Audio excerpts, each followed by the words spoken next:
कि लेके नैहर में रहब दुही काठा राजा जी, बाकी ससुरा में आइब ना पाका राजा जी।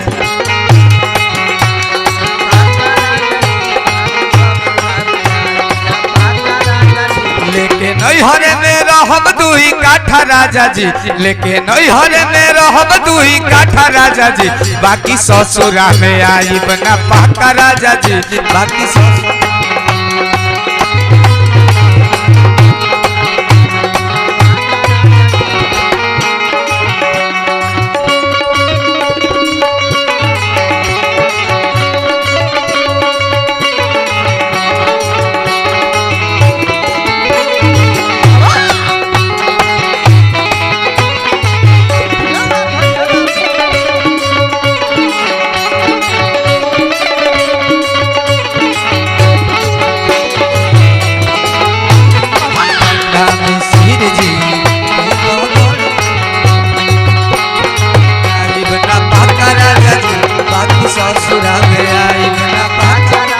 औरतिया कहतिया सासु ननद रोज मारत रहली ताना, तू तो राजा जी न करत रहल माना।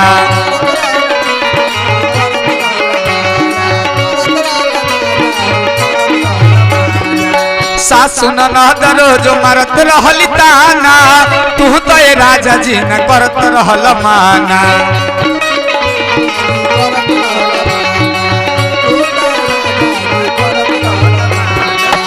मुँह देखब ना सुनल बात साचा राजा जी, मुँह देखब ना सुनल बात साचा राजा जी, अब नैहरे में रह जाइब पाका राजा जी, अब नैहरे में रह जाइब पाका राजा जी।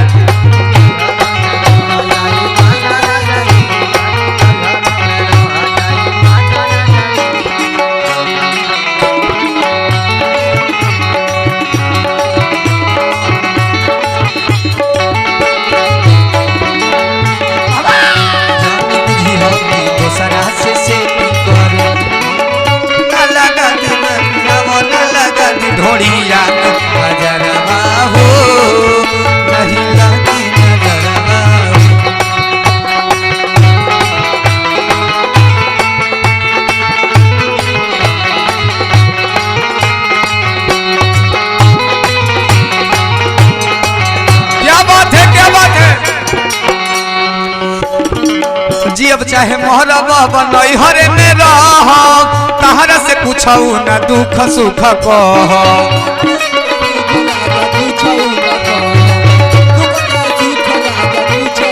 ए राजा जी अब चाहे मोहरब नैहरे में रह, तहरा से पूछऊ न दुख सुख कह।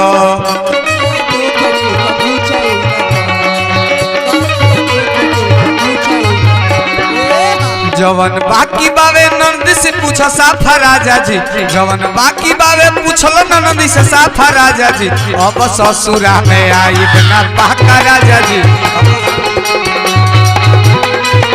अब ससुरा में आइब ना पाका राजा जी, फिर ससुरा में आइब ना पाका राजा जी, ससुरा में आइब।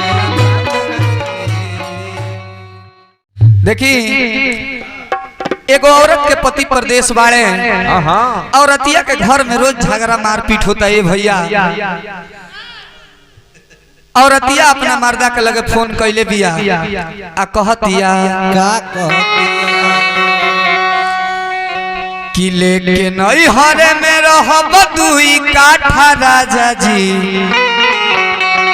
बाकी ससुरा में आइब ना पाका राजा जी, फेरू ससुरा में आइब ना पाका राजा जी। काहे के बा